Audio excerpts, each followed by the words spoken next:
And on this point, Heidegger is incredibly helpful because this thing that we call technology is so fundamental to Heidegger's analysis of the Western world as we live in it today. This first prefatory section is just to give you some highlights and supplementary material for the discussion that is to follow.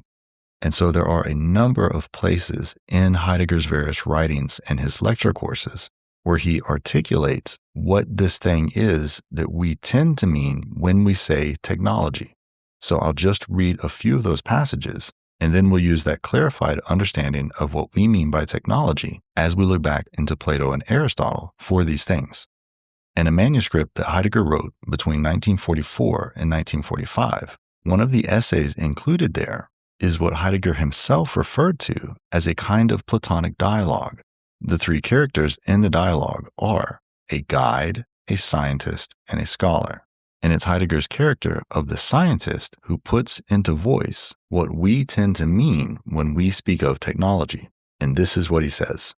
Indeed, technology in general is a particular kind of thinking, namely, that thinking which is devoted to the practical application of theoretical natural science for the purpose of controlling and exploiting nature. Hence, we physicists also say that technology is nothing other than applied physics. Now, suffice it to say, Heidegger is going to have enormous problems with all of that as any kind of acceptable understanding of what we mean today when we say the word technology. And we'll go into very meticulous detail with all of the things that Heidegger finds wrong with that. But for us right now, all that matters is that most people today, even and especially scientists, think of technology in general as a particular kind of thinking, namely the thinking which is devoted to the practical application of theoretical natural science for the purpose of controlling and exploiting nature. And so scientists themselves typically understand what we call technology as nothing other than applied physics or applied theoretical natural science for the practical purpose, in other words, the practical end or the practical goal of controlling and exploiting nature. We have to keep in mind that in that sentence, there are very many crucial words that we're simply assuming that we already know and can easily differentiate between. And so, for instance, practical versus theoretical, also, and especially, the very words science, nature, and physics. And what's so fascinating about this is we're going to find out that we have to go through Plato and Aristotle in order to sufficiently, much less even adequately, understand those fundamental words, or we could say concepts, in order to even understand what we ourselves mean when we say the word technology. Heidegger gave a series of lectures known as the Bremen and Freiburg lectures, and among the various helpful things that Heidegger says there about technology, one of them is the following. We say technology, and there Heidegger puts technology in quotation marks. We say technology and mean modern technology. One likes to characterize it as machine technology. This characterization hits upon something correct, but what is correct about it still contains no truth, for it does not reveal anything of the essence of modern technology.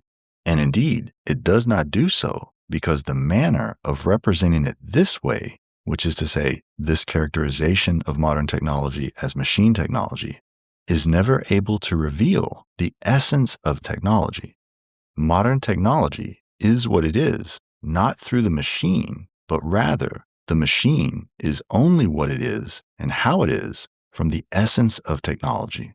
Thus, one says nothing of the essence of modern technology when one conceives it as machine technology. And similarly, in the 1951 and 1952 lecture series that get published as What is Called Thinking, Heidegger gives a little bit more insight when he says, our age, in other words, the present era, is not a technological age because it is the age of the machine. Rather, it is an age of the machine because it is the technological age. But so long as the essence of technology does not closely concern us in our thought, we will never be able to know what the machine is. And then lastly, in a 1955 lecture that subsequently gets published as The Question Concerning Technology, Heidegger says technology is not equivalent to the essence of technology.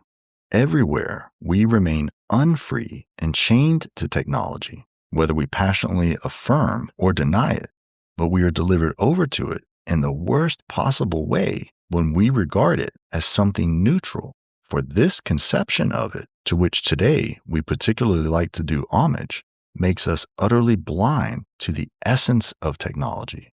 The current conception of technology, according to which it is a means and a human activity, can therefore be called the instrumental and anthropological definition of technology.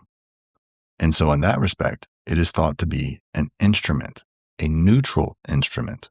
And the implementation of that neutral instrument is for the purpose of controlling and exploiting nature according to man's will.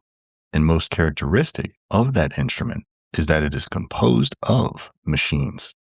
All that matters at this point is that we have a better understanding of what we mean in our common usage of the word technology.